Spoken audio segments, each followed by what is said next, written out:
I was 15 at the time and in the capital city of Kansas. Don't even start with the Wizard of Oz jokes. I was hanging around a group of people I regularly hung out with at the time. The day was slow and cloudy, like really dark type cloudy. We actually had a huge storm the night after or some shit like that. But anyways, with it being such a slow day, we really wanted to get fucked up. We were at my friend's house. For the sake of the story and protection of my friends, let's just call him Tyler. Well, anyways, we were at Tyler's house. Tyler, our friend Josh, and I decided we should go get some weed and a little extra hardcore shit on the side. Coke. It was mostly for Tyler, as he was into the more hardcore types of drugs. We hit up our dealer and do the usual and let him know what we were looking for. Turns out, he hadn't upped his supply recently and we had to go through one of his contacts, which was immediately sketchy as fuck, as I only like going through people I know personally. It's really just a matter of not being ratted out or some bullshit like that. We got his contact info, hit him up, and oh boy, lucky us, he had exactly what we were looking for. So we set our deal up, and by that point it was super late at night. I honestly just wanted to get high and get the fuck home. We decided that the poorly lit skate park a few blocks from Tyler's place would be a wonderful spot to meet up. We took our time to get there as we had a bad rep around that part of town. To sum up why we had a bad rep, we stole a fuckload of fireworks a few 4ths ago and the cops came into the neighborhood and busted all of us. Anyways, back to the story.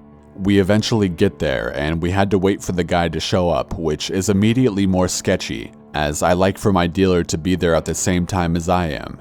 Eventually, a blacked out vehicle with no lights on rolls up behind the park and a group of people step out of it. We wait in the skate park for them to get up to where we were sitting, which is also the area with the least amount of light. A man stepped up to us first, who must have been the dealer, and he was dressed in dark clothing. In fact, from what we had seen back when they first got out, they all were. Just as we were about to trade off, his group of friends, who we obviously weren't paying enough attention to, managed to sneak up behind us and placed objects which we all described as what felt like a gun onto us and told us to empty our pockets. We were being fucking robbed. I knew the whole thing was a sketchy ass thing to do, but we set up the deal anyways. They took Tyler and Josh's phones and wallets, which were loaded with info and cash. And now, I was the center of the fucking freak show at the circus. I told them I had nothing in my pockets, which I didn't. I don't take valuables to deals. Only money, and that's if I'm the one carrying it. As they're all surrounding me getting ready to beat the fuck out of me, Tyler attempts to disarm one of their weapons and fails, which results in him being stabbed. They then fled and left us all there. Josh and I had to help Tyler to his house and called 911. We said it was an incident in the kitchen. I found out a few days later that their phones were sold and people started coming to Tyler's house at strange hours. Tyler has since moved and Josh has ended up in prison for a situation he shouldn't have been involved in. I haven't talked to any of them in over 3 years.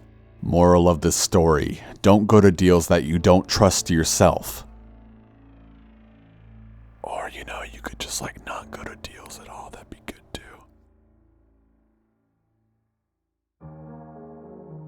I'm a 17-year-old Hispanic female, but at the time that this happened, I was 14 and this took place in Texas. I had recently gotten out of a mental health hospital and was diagnosed with chronic depression, bulimia, and body dysmorphia. The only way I felt loved or appreciated was by having sex with older men and doing drugs. It was summer and I was about to start high school. I was invited to a party with some of my older friends, Vanessa, Callie, and Jackie. I knew my mom wasn't going to let me go to a party after I got caught having sex with a 20-year-old at my cousin's quinceañera, so I lied and said I was going to spend the night at one of my friends' houses. She let me go, seeing as I hadn't left the house since I got back from the hospital, and even let me stay with my friend for 2 days. I thanked her and went to my room to get my stuff ready. A few hours later, my friend Vanessa picked me up and my mom gave me $45 just in case we went shopping or we wanted to order a pizza or something. As soon as I got in her car, I smelled weed. She smiled at me with low, red eyes and threw me a pack of strawberry swishers and some weed, then told me to roll one for us. I did, and we went to pick up my other friends. After we got Jackie, we went to Callie's house to get dressed and then we were on our way. I was pretty high and didn't realize that we had left town and we were going to Dallas.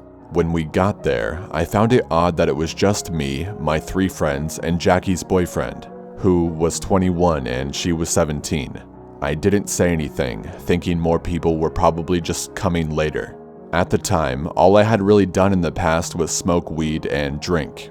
My friends knew that, so they told me I didn't have to do anything else if I wasn't ready.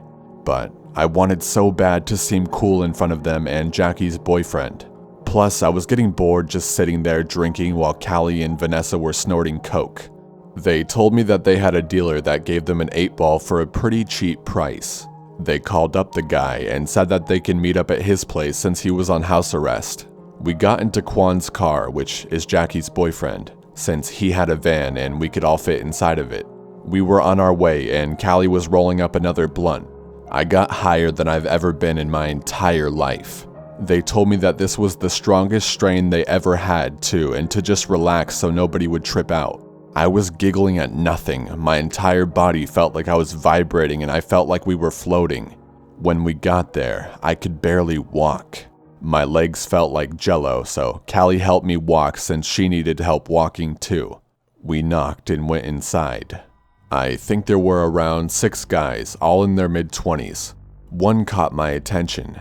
He looked out of place. He was dressed way better than the other guys and was very attractive. I guess he noticed me too and came up and started talking to me. He asked me what my name was and my age. I told him the truth and his eyes got big. I felt awkward and asked him how old he was. "I'm 24, but don't worry, I'm not a pedo," he said with a chuckle. I didn't care since I had been with 20-year-olds before. I looked over at my friends and they were all laughing and talking to the guy who was on house arrest, but I didn't pay attention. The guy asked me if I wanted to sit down on the couch with him. My legs still felt like jello, so I nodded and sat down. He sat down next to me and said, "I'm Kodak, by the way." I smiled and he scooted closer. I guess he noticed that I was tensing up and he said, "I'm not trying to make you uncomfortable. I just think you a fine little Spanish girl." I felt myself blush and I said, "No, it's okay. I'm not uncomfortable. I'm just really high and I feel like time is going in slow motion." He laughed and I felt stupid for saying that. "Do you want to go to my room and lay down for a sec?" I said sure, not wanting to make a fool out of myself in front of the other guys there. I told my friends I'll be back and they said okay and kept talking and laughing. I was holding on to the wall and he said, "Don't worry, baby girl, I got you," and grabbed me by the waist and took me to his room. I sat on his bed and he sat next to me. I could tell he wanted to kiss me by how close he was to my face and his hand rubbing on my thigh. I really wasn't in the mood for more than kissing, so I just kissed him hoping he would be satisfied with that and let me rest. He stood up and I thought that was it. My eyes were very low, so I didn't notice him taking off his shirt until I heard his belt being undone. I looked up at him and he smiled at me. I couldn't understand what was going on. I wanted to say no, but I couldn't. He took off my pants and got on top of me. He kissed me and was touching me. As soon as he tried unbuttoning my jeans, I screamed. He put his hand over my mouth and my friends were too busy laughing in the living room so nobody heard me. He told me to shut up or he was going to shoot my brains out. I bit his hand and he hit the side of my head with something hard. This is where I blacked out for a few minutes or seconds, I couldn't tell. I woke up only to see him putting on a condom and being almost completely naked. He didn't know I was conscious again and I got up and tried to run, but my underwear was still around my ankles. He saw me get up and tried to run after me, but he was looking for something in the covers. I managed to pull up my underwear and grab my jeans and ran out screaming. My friends were in shock and the guy who was on house arrest was too. They all paused to look at me and I told them he tried to rape me. He came out of his room stumbling over my shoes wearing only black gym shorts and socks. That's when we all ran for the door and went outside. Quan grabbed his keys out of his pocket and we all jumped in. Callie was the last one to get in, and as soon as she closed the door, we heard 2 gunshots and bolted out of there. I was crying hysterically and they were trying to calm me down. We drove fast and when we were at a stoplight, something hit us from the back. It was Kodak and his friends with guns out of their black car. They had been following us without their headlights on. I screamed at Quan to hurry, and he did. We swerved and ended up losing them on a busy street. Let's just go back to my house and you girls can go home. I'll switch cars and follow behind you guys just in case, said Quan. I didn't want to argue. I just wanted to go back to Vanessa's house and sleep everything off. We got to his house and Callie, Jackie, and I went into Vanessa's car while he switched cars into an old beat-up black Acura. Quan followed us home and, thankfully, the other guys didn't follow us. We took the long way back to Arlington and took a lot of turns just in case. Quan stayed with us since it was around 2 a.m. and he was tired. We got into Vanessa's house and, being the hippie she is, she made some lavender and chamomile tea. We went to Vanessa's room upstairs so that we wouldn't wake up her parents, and they asked me what happened.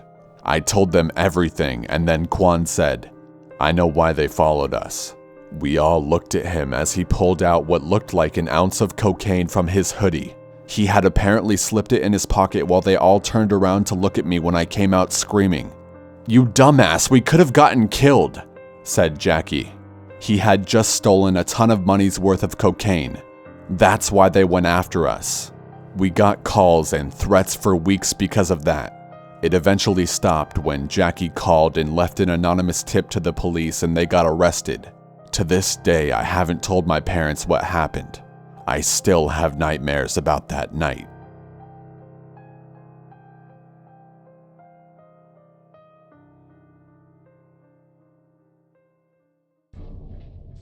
This story took place many years ago. My brother used to be a big-time drug dealer. If he didn't sell what you wanted, he knew someone who could get you what you wanted. He had a contact in Mexico who said he could hook him up with a well-known former member out of Arizona. He was supposed to be in the secret witness program, but was no longer a part of it.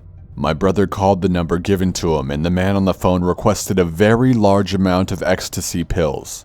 My brother had to make a call, but was sure he could get it for him. After a few more phone calls, my brother had secured the deal. He would make a set large amount of money in the process as well. 2 days later, the son and a friend of the former gang member flew in and my brother met up with them. As they're driving to the Connect's house, they informed my brother that there was a change in plan. They tell my brother that they have no intention of paying for the pills and my brother is going to help them, or else. They then explained the plan to my brother. They arrived at the house and found the Connect along with his grandma there. The son pulled out a gun and told the Connect to have a seat next to his grandma. They told my brother to tie them both up. He did, but he gave a look to the Connect to let him know that he wasn't doing this willingly. When he tied them up, he made sure to tie the Connect up real good, but not the grandma. He whispered to her that she was going to be okay, but to sit still. The son told the Connect to tell him where the ex was. He told the son to go fuck himself. The son laughed and asked again. Again, he told the son to go fuck himself and laughed. The son was not happy with this, so he ordered my brother to hit him. My brother knew he had to, so he hit him, hard. He busted the guy's nose and blood sprayed everywhere. My brother felt bad but knew that it had to be real or else he'd suffer the same fate. The son asked the Connect one more time, "Where's the ex?" He told him to go suck his friend's dick. This time, the son pulled a gun out, told my brother to shoot him, and handed him the gun. My brother told the son, "Look, if we kill him, we'll never find the pills." The son said, "We won't be killing him. You will. And if you don't, we'll kill you. Do you understand?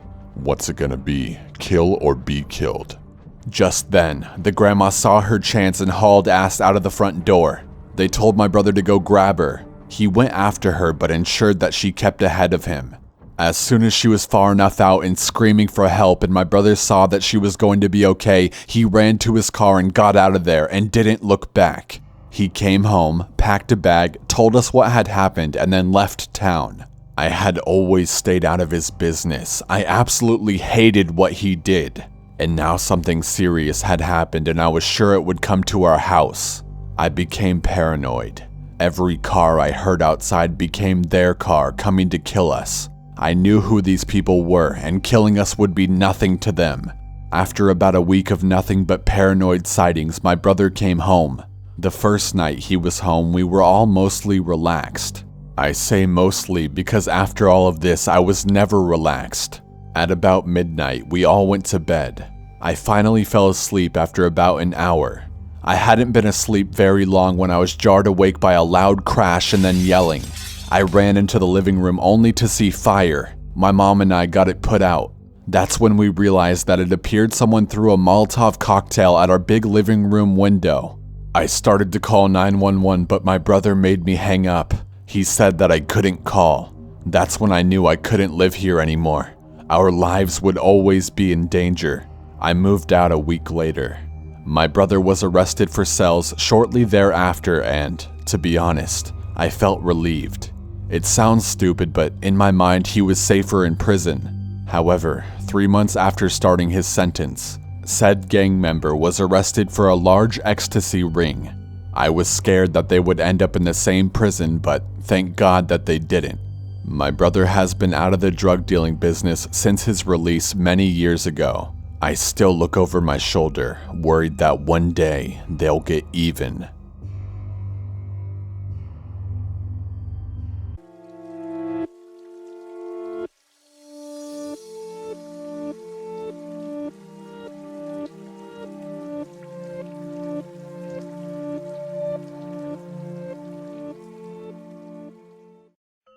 Hey everyone, hope you enjoyed the video.